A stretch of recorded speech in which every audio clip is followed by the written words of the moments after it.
Today I want to bring you 3 KvK updates. We're going to update the KvK for 1960 verse 1034, and it is pretty exciting, and we'll have another pass opening coming very soon. Then, I want to do an update on my restart KvK, where things have been going back and forth, and I think we'll gain a lot of progress today, but we'll see what that looks like. Lastly, I'll give you an update on my main account KvK, where it sounds like one of the kingdoms is too afraid to fight. So stick around in this video for all the things you need to know.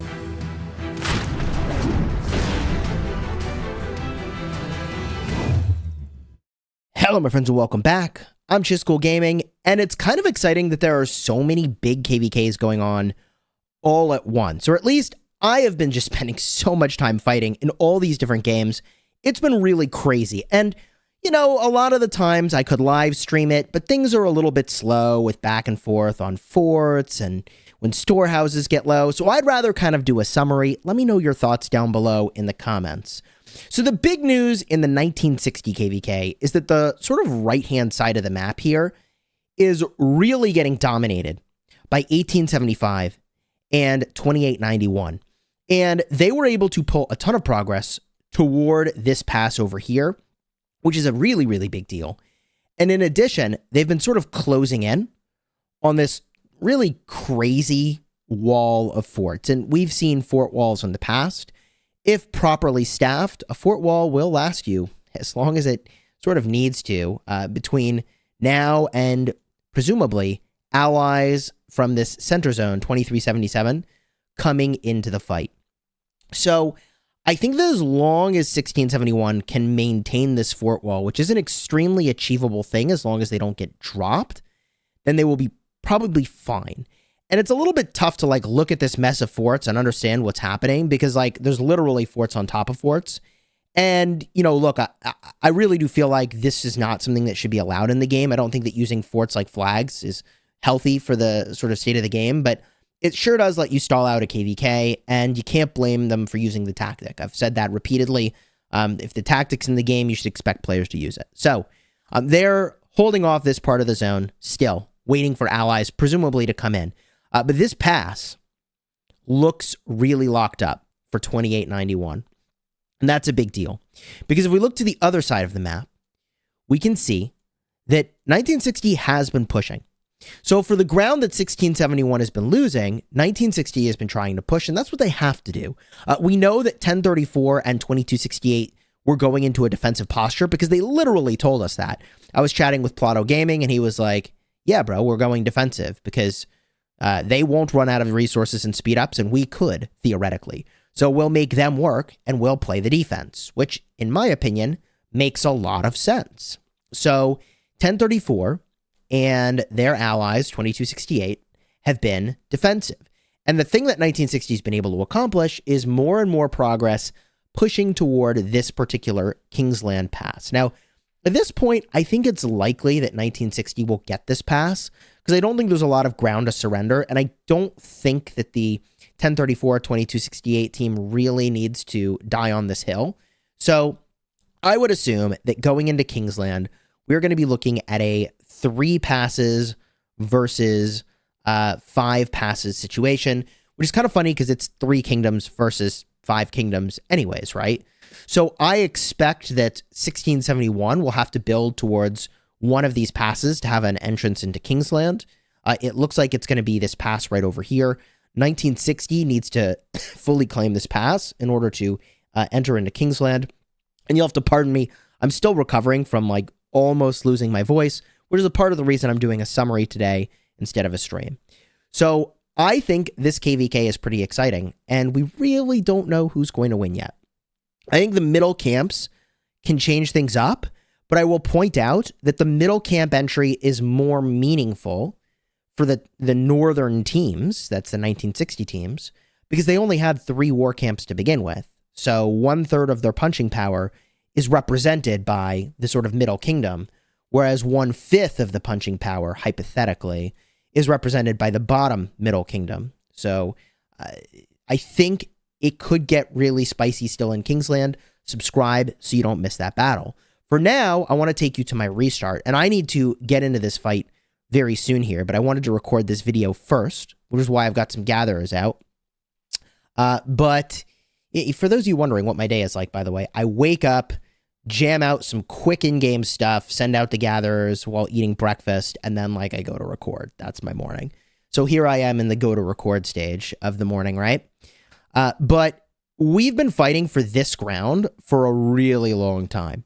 And it's been back and forth. I mean, the enemy had a bunch of territory over here. We got rid of that territory. And we were, last night, able to build a bunch of flags all the way over to here. And then drop a fort.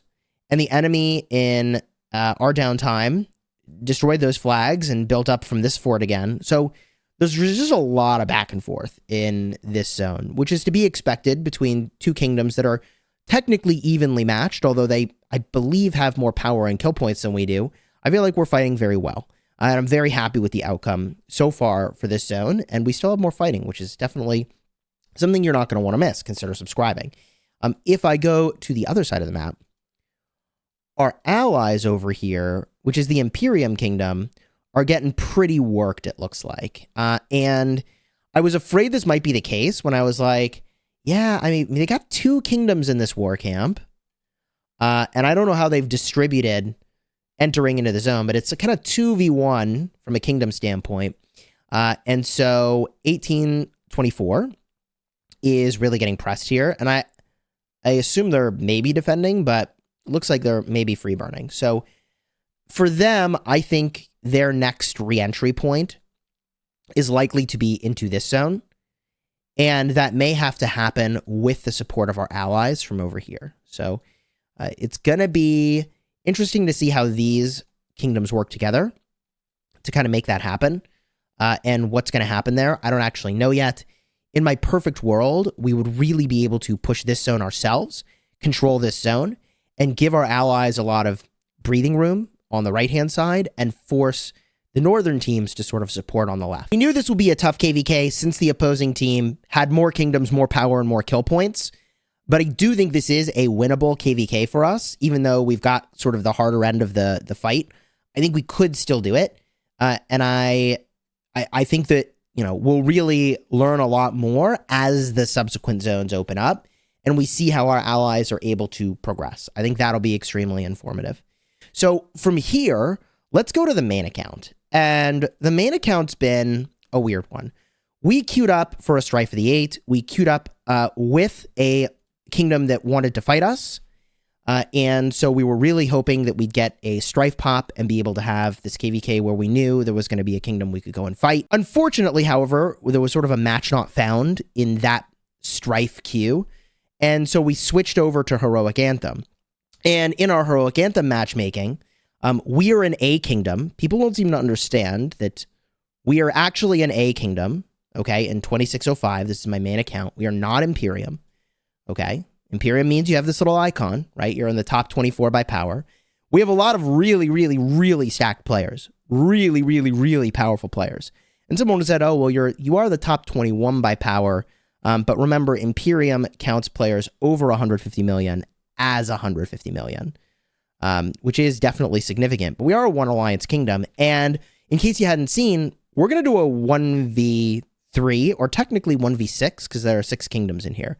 However, only one kingdom can't wrap their head around doing the KvK this way. And their king is pouting about it. And that's 1077. And I'll probably make a dedicated video about this since they're providing so much fodder for a video. But they're basically saying, hey, we wanted to do a farming KvK, an easy KvK, and we don't want to fight against you guys because that seems like it might be hard. So 1077 is sort of accusing us of taking an easy KvK when they themselves have already admitted they really just want an easy KvK themselves. They want a relaxing one. So I'm not going to get into all of that drama now because these guys are just like continuing to give me fodder for a video. So I'll probably make a longer dedicated video kind of breaking down the silly stance that they're taking. And that's a polite way of saying that. But if we look at the Eve of the Crusade results, we are currently rank 1. And it's, you know, we're at 531 million points, which is not a very large score, actually. But the training stage just started. There's 2 more, I think, training buff cycles that are likely to happen between now and the end of the training stage. And 2755, 2634, Kingdom 2, Kingdom 1302, Kingdom 1615, they're all on board for like the 1v6. But it's just 1077 who's like, guys, we're trying to farm. We're not trying to fight this KvK, that are kind of holding out. So we'll see what the KvK ultimately becomes. And I'll probably reserve deeper evaluation into the arguments they're making and the sort of counters to those arguments for another time. Alternatively, as I was losing my voice yesterday, I was live streaming with War Daddy Chad and playing on my restart account. And if you want to see, we talked about this very briefly. Card will be in the end screen for that live stream. And I'm dying over here. I gotta cut the video short, try to save my voice. Until next time, you have fun smashing the kingdom. I hope you check out that vid if you want more of the gossip on the 1077, feeling like they just don't want to play the KvK.